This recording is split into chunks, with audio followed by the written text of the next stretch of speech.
Krisis iklim. Apa sih sebenarnya yang dimaksud dengan krisis iklim? Sesuai namanya, krisis iklim adalah sebuah krisis yang dialami masyarakat di seluruh dunia yang disebabkan oleh perubahan iklim. Perubahan iklim terjadi ketika suhu rata-rata bumi meningkat dalam jangka waktu yang lama karena gas rumah kaca yang terjebak di stratosfer. Gas rumah kaca terdiri atas karbon, metana, dinitrius oksida, dan uap air. Gas ini muncul karena adanya kegiatan manusia yang melepaskan emisi ke udara. Semua kegiatan manusia yang melibatkan lepasnya gas rumah kaca ke udara merupakan penyebab dari krisis iklim. Kegiatan yang paling parah adalah penggunaan energi yang berasal dari bahan bakar fosil karena bahan bakar fosil memiliki kandungan karbon yang besar. Artinya, semua kegiatan kita yang masih memakai batu bara, minyak, dan juga gas berkontribusi terhadap penumpukan gas rumah kaca. Penggunaan energi untuk menjalankan industri manufaktur, tempat barang-barang yang kita konsumsi berasal, juga berperan besar.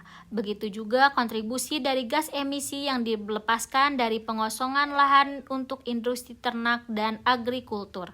Transportasi khususnya yang menggunakan emisi tinggi seperti pesawat terbang juga berpengaruh terhadap besarnya gas rumah kaca. Dampak perubahan iklim jauh lebih besar dan lebih rumit dari sekedar cuaca panas.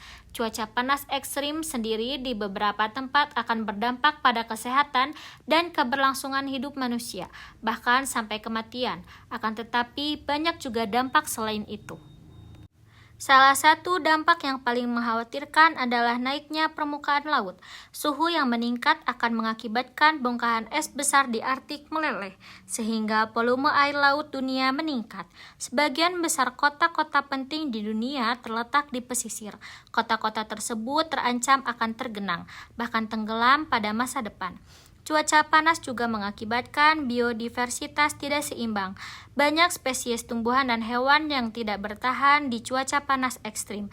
Akibatnya, rantai makanan terganggu. Selain pengaruh bagi keanekaragaman hayati, ini juga mengancam pasokan makanan.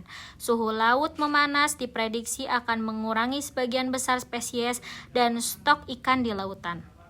Kemarau berkepanjangan dan hujan juga akan sangat mengganggu kegiatan pertanian yang merupakan sumber pasokan makanan kita semua. Dampak yang paling mengancam dari krisis iklim adalah langkanya bahan makanan, air bersih, dan tempat tinggal layak akan menyebabkan jutaan orang harus mengungsi ke tempat lain. Diperkirakan krisis migrasi akan terjadi pada masa depan dikarenakan krisis iklim.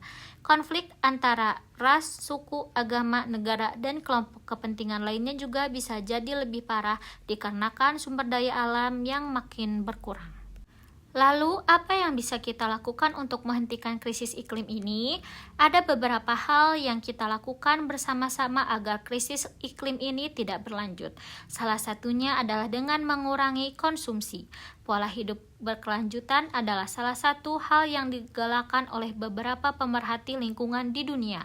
Daur ulang, beli baju tahan lama, efisien dalam berpergian, konsumsi produk lokal, mengurangi bahan makanan tinggi emisi seperti daging merah, dan efisiensi penggunaan listrik adalah beberapa hal yang bisa kita mulai lakukan.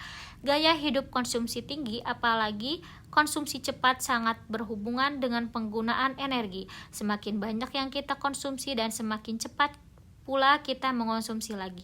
Semakin banyak permintaan untuk produksi dan energi yang dibutuhkan untuk memproduksi akan lebih tinggi. Idealnya, energi terbarukan atau energi bersih menjadi sumber utama negeri kita.